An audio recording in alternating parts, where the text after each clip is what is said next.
안녕하세요. 내추럴 무브먼트 리차드입니다. 남성분들 집중! 혹시 운동을 왜 하시나요? 시간이 남아서 혹은 심심해서, 근육이 찢기는 고통을 즐겨서, 여러 이유가 있겠지만 대부분 건강하기 위해서 운동을 하실 텐데, 추가적으로 남성성, 육체미, 섹시함 이런 것들도 무시할 순 없을 거예요. 그런데 남성미 넘치는 육체를 얻었는데 남성 호르몬 분비가 줄어서 정작 중요한 것을 잃는다면, 오늘은 체지방과 남성 호르몬, 정력에 대해서 이야기해 보겠습니다. 많은 남성분들이 초콜릿 볶은 태평양 같은 어깨를 만들기 위해 많은 노력을 할 거예요. 좀 더 선명하고 커 보이는 근육을 위해서 체지방 감량에 몰두를 하실 텐데요. 여러분들 혹시 그 사실 아시나요? 체지방이 너무 적으면 남성 호르몬 분비량이 줄어들고 결국 정력에도 안 좋다는 사실. 체지방이 적어서 근육이 많이 화나 있는 상태라면 관리하는 몸이니까 건강하고 힘도 강하고 정력도 강하겠다 라고 생각할 수 있어요. 하지만 비만만큼이나 정력을 약화시키는 것이 바로 체지방을 극도로 감소시켰을 때입니다. 우리가 생각하는 지방이 하나도 없어 보이는 몸은 사실상 건강한 상태는 아닙니다. 근육을 극도로 환하게 보여주기 위해서 체지방을 제한한 상태이기 때문인데요. 실제로 체지방이 극도로 감소된 상태를 유지했을 때 정력이 약해진다는 연구 결과도 있습니다. 내추럴 바디빌더들을 대상으로 1년 동안 비시즌기와 시즌기의 체지방 변화에 따른 몸 상태를 비교했을 때 시즌기의 남성 호르몬 수치가 75% 줄었습니다.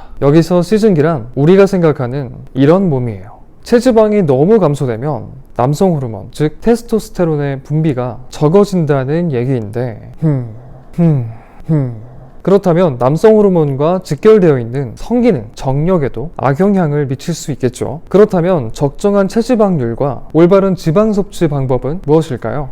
다이어트를 할 때 혹은 벌크업을 할 때 권장 섭취 열량의 15% 이하로 지방을 섭취하게 되면 남성 호르몬 생산이 줄고 근육 생성에 도움을 주지 못하기 때문에 추천드리지 않습니다. 그럼 지방을 15% 이상이나 먹어도 된다고 하면서 반가워하실 분들을 위해 15%가 얼마나 되는 양인지 체크해 볼게요. 키 182, 몸무게 80kg, 저의 권장 대사량이 3700kcal라고 가정했을 때 15%인 555kcal를 섭취해야 합니다. 지방은 1g당 9kcal이기 때문에 대략 62g 정도 섭취할 수 있는데요. 그렇다면 62g의 지방을 아무 지방으로 채워도 되는 걸까요? 당연히 아닙니다. 지방을 섭취하실 때 몸에선 필요하지만 생산할 수 없는 필수 지방산 위주로 섭취해주면 좋습니다. 그중 가장 많이 알려진 것이 오메가3, 오메가6 지방산인데요. WHO의 오메가3, 오메가6 권장 섭취 비율은 4:1인데요. 우리나라의 식단은 최대 10:1로 오메가6의 비율이 높은 경우가 많습니다. 그래서 오메가3에 대한 기사와 건강식품들이 많았던 거예요. 그렇다면 오메가3는 어디에 많을까요? 오메가3는 호두, 아몬드, 고등어, 생선 등에 많이 함유되어 있습니다. 고등어 100g에 대략 10g의 지방이 포함되어 있기 때문에 다이어트 혹은 벌크업을 하시는 분들, 닭가슴살 대신 하루 한 끼 정도는 고등어로 바꿔주시는 것도 좋습니다. 호두 한 알은 26kcal, 지방 3g, 견과류 중 오메가3의 함량이 제일 높아요. 정자를 건강하고 활동적으로 해주는 셀레늄 성분이 있어서 정력 강화에 좋은 식품입니다. 아몬드는 100g당 40g의 지방을 포함하고 있어서 하루 한 줌 대략 7개에서 8개 드시는 걸 추천드립니다. 그리고 체지방률은 특정한 상황, 바디 프로필 혹은 대회를 준비할 때가 아니라면 12에서 15% 정도로 유지하는 것이 좋습니다. 그때 남성 호르몬이 가장 활발해진다고 합니다.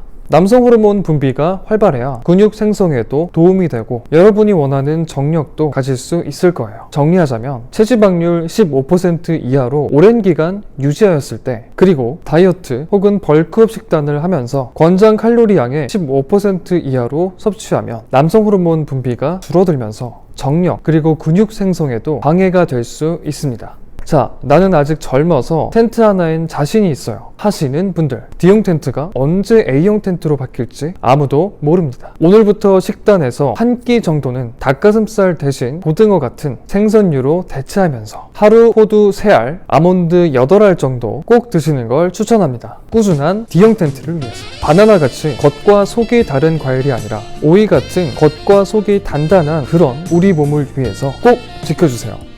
우리가 몸을 만들 때 체지방 감소에 몰두하지만 체지방은 적정량 유지하면서 꾸준한 운동으로 근육량을 증가시키는 것이 더 바람직합니다. 오늘도 끝까지 봐주신 분들 감사합니다. 구독과 좋아요는 사랑입니다.